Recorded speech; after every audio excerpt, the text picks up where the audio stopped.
Hungry. That loss left a nasty feeling in our mouth. So I feel like everybody's hungry, just motivated to play. I don't know if you would have opted out, thinking a non-playoff game, but were you thinking that your Ohio State career might have been over? Nah, I knew I was gonna play all the games this season, so I wasn't worried about that. Taron, JT, Tanner was saying JT came up and brought all the guys together to get people in the right mindset after that loss to Michigan. What was that moment like for you, and how did that inspire you?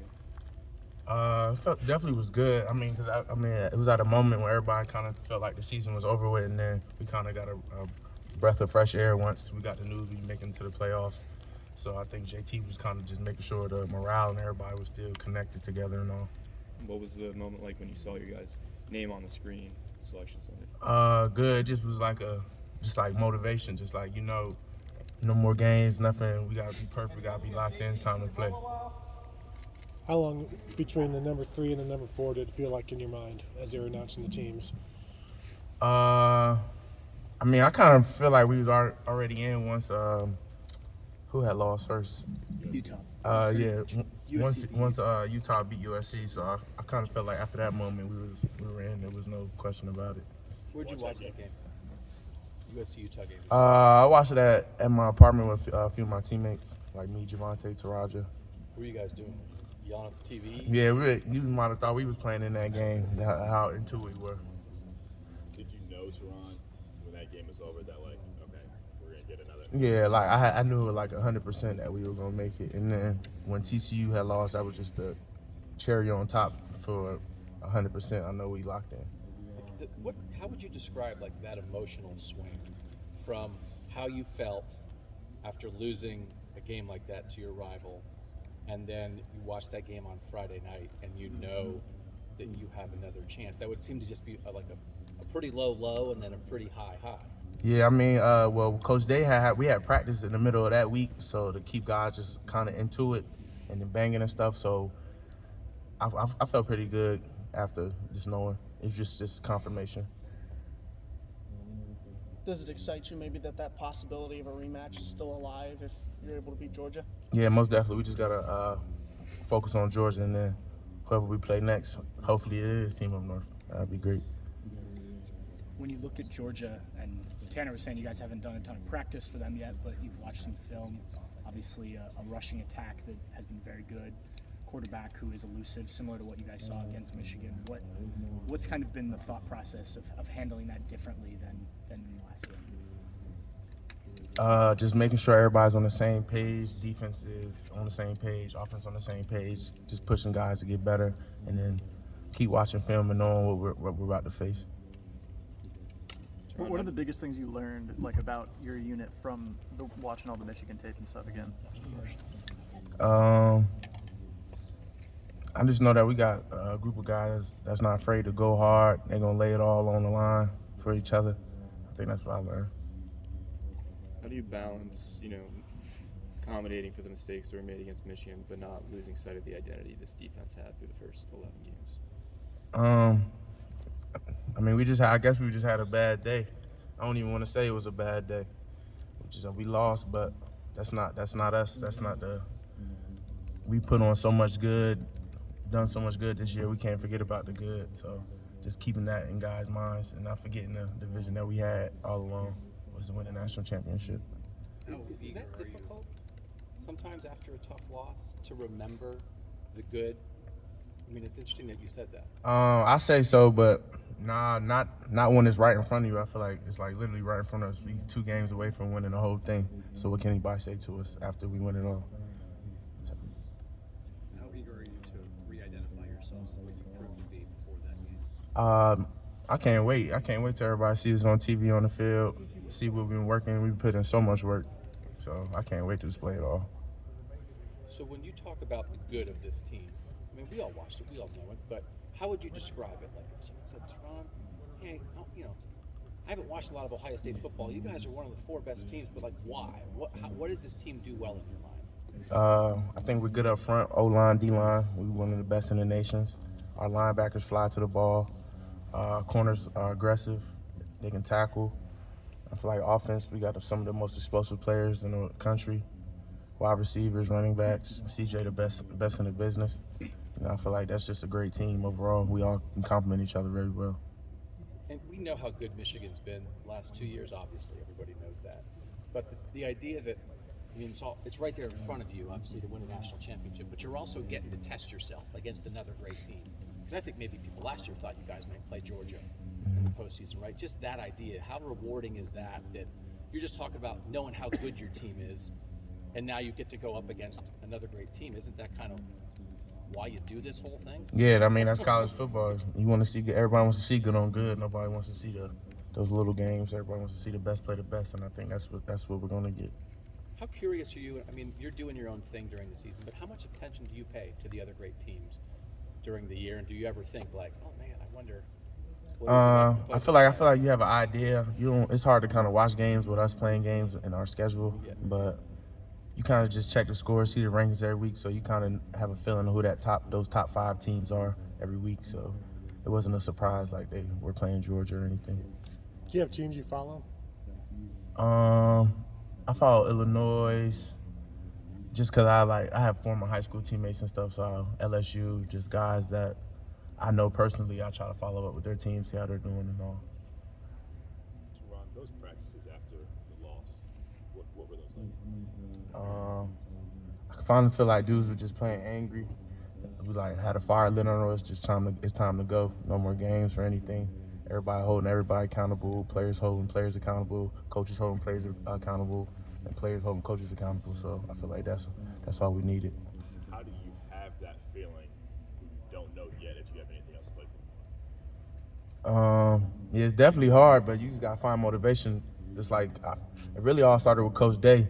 He said it from the jump. That's why he had us practice the week of all the championship games, because he was like, I know we're gonna make the playoffs, so we gotta be ready. So we can't just be surprised when it comes to us. When you feel that way, whether you feel angry or you feel like you have a second chance at something, how does that translate onto the field? Like, how does that maybe actually make you play football better when you have that kind of emotional attitude in your head or your heart? I feel like you just got extra motivation, and then you just, I guess, release it. That's all I can say. It's just, I feel like it's just extra fuel to your fire, more gas in the tank. That's how I feel. How do you guard against, Tanner mentioned guys, even him, were trying to make the big play rather than just making the play that was designed for them. How do you guard against that when you are angry, you are excited about it, and there is so much riding on it?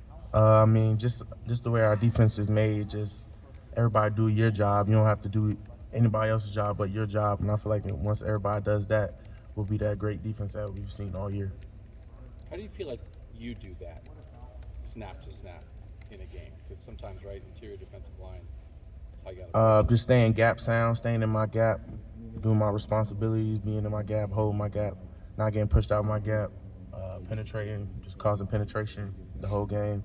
That's pretty much just trying to cause havoc in the backfield pretty much, and then eat it up, double teams, let the linebackers run free, make the plays, stuff like that.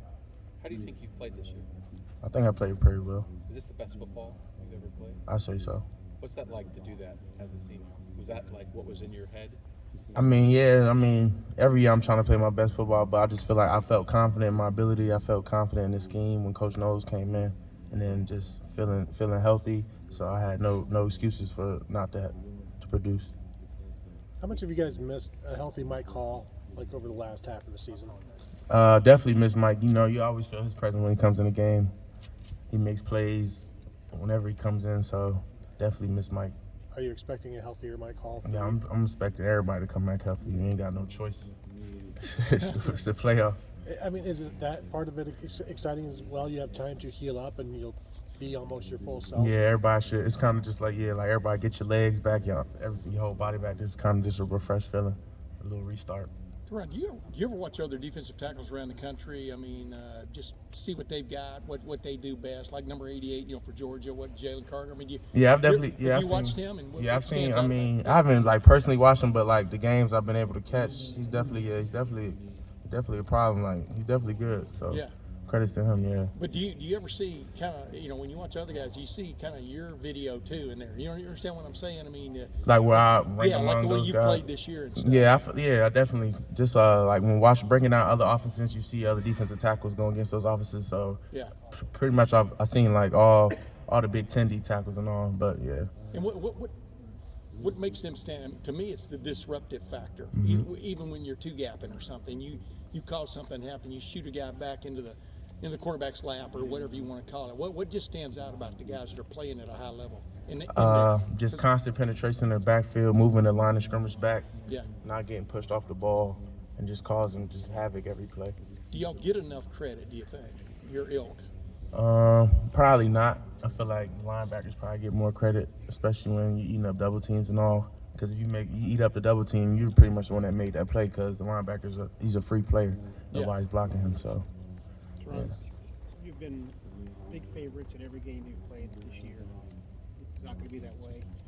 Do you think that might have actually a good effect on you guys, that you won't have the pressure of everyone expects you to win and you can maybe play a little differently? Yeah, I mean the favorites and all. I feel like that doesn't really matter to anybody, because I guess nobody really looks at that. We just worry about winning the game. So, but yeah, I mean it's cool being an underdog, but I feel like that's been us all year. Even though we've been winning, people still got something to say. How much? It's kind of what Tim was just asking. How much can great defensive tackles influence games? Like when you see it again, whether it's what you guys are doing or whether you see other teams doing it. When defensive tackles take over, what does it look like? I think it changes the whole game. It doesn't allow the offense to run the plays they want to run. It changes the flow of the game. You could defensive tackle penetrating the whole game I guess you could literally stop the run, because the line of scrimmage is always back. It's always back.